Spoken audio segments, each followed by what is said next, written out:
నాగరాజు గారు చేసుకోండి.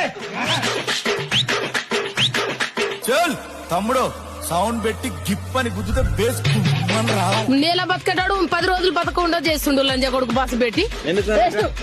బేసు లంజా కొడుకుతో మాట్లాడొద్దు.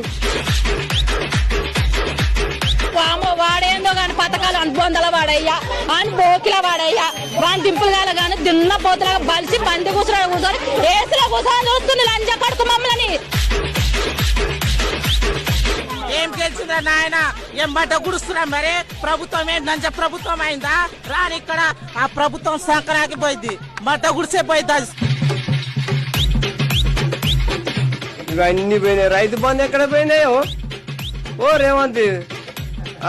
రైతు బంధు ఎదురా బోచిడికే నీ గుద్దలా సులి.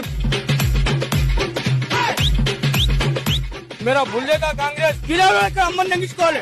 ఆ నమ్మ పూకుల దొరాల అవులా లంజకోడు కాదు సీఎం, లేకపోతే బేకార్ లంజకోడు కాడు. అమ్మ పూకుల చూసి మా కష్టం ఏం చేసుకొని పోతుంటే మొట్టల ఎమ్మెల్యే నా మొట్టల సీఎం.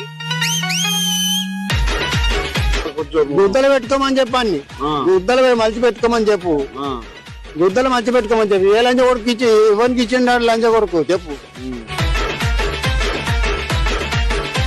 రేవంత్ రెడ్డి గారు అంతే చేస్తాడు, పురుగు పడి చేస్తాడు ఆ లంజా కొడుకు.